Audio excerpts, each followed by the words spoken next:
이제는 사법 리스크라는 말에 다른 의미도 포함되는 것 같습니다. 사법이 민주공화국의 리스크로 작용하는 것.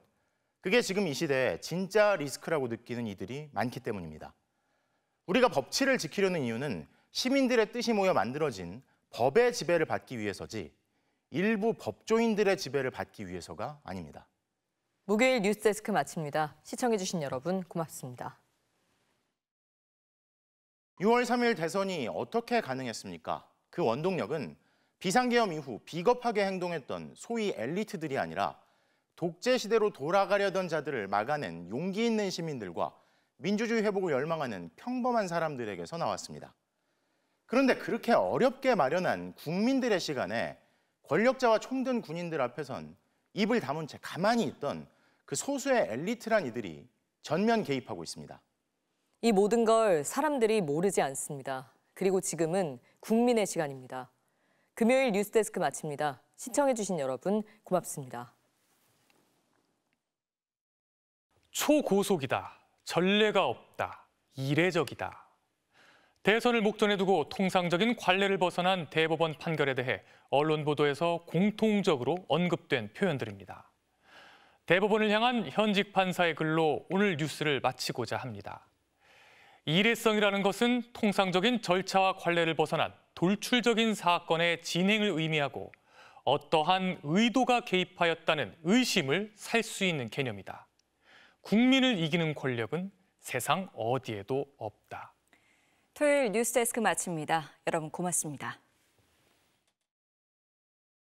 조금 늦더라도 만장일치를 하는 게 좋다고 생각했다. 빠른 사람이 느린 사람을 기다려야 한다.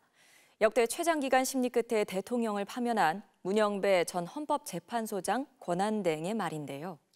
대통령 탄핵을 둘러싼 극도의 갈등과 분열을 잠재우고 부작용을 최소화할 수 있었던 건 헌법재판관들의 이런 인내가 있었기 때문입니다. 민주주의를 위한 설득과 인내의 중요성을 강조한 문영배 전 권한대행의 말을 대법관들이 귀담아 듣길 바랍니다. 일요일 뉴스데스크 마칩니다. 여러분 고맙습니다. 왜 이렇게 극단적으로 보이는 이례적인 시나리오까지 공론장에서 논의되고 있는 걸까요? 그건 2024년 대한민국에서 총든 군인들을 국회 등지로 출동시켰던 것처럼 극단적인 일을 실제로 행동에 옮기는 이들이 있고 극히 이례적인 일들이 현실에서 이어지고 있기 때문입니다. 비상계엄을 비롯해서 자신들이 뭘 하더라도 보통 사람들은 그냥 받아들여야 한다는 것처럼 보이는 행동들부터 그쳐야 하지 않겠습니까? 월요일 뉴스데스크 마칩니다. 시청해주신 여러분 고맙습니다. 정상적인 경우라면 현행 헌법에서 유권자들에겐 5년에 딱 한 번만 대통령을 뽑는 순간이 찾아옵니다. 그 귀한 기회는 오롯이 유권자들의 몫입니다. 다른 누가 아니라 판단도 선택도 국민이 하는 겁니다. 지금은 국민의 시간입니다. 화요일 뉴스데스크 마칩니다. 시청해주신 여러분 고맙습니다. 이례적이고 이상한 일들이 워낙 계속 발생하다 보니 다음엔 또 무슨 일이 벌어질까 우려하는 게 일상이 됐다는 분들이 많습니다.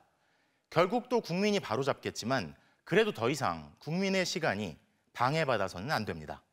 수요일 뉴스데스크 마칩니다. 시청해주신 여러분 고맙습니다.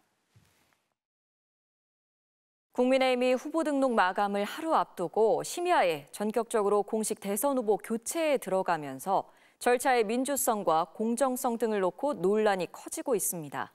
지난해 12월 3일 비상계엄 이후 보여준 국민의힘의 모습을 생각하면 그리 놀라운 일이 아닙니다. 계엄 해제 투표에 집단으로 불참하고 계엄을 일으킨 대통령의 탄핵을 끝까지 반대하고 파면에도 진심 어린 반성이나 사과 없이 단일화로 다시 정권을 잡겠다고 나선 과정의 끝이 바로 오늘 후보 교체 사태입니다. 누가 진짜 후보인지는 법원이 가리겠지만 누가 진짜 심판을 받아야 할지는 20여일 뒤 국민이 가릴 것입니다. 토요일 뉴스데스크 마칩니다. 여러분 고맙습니다.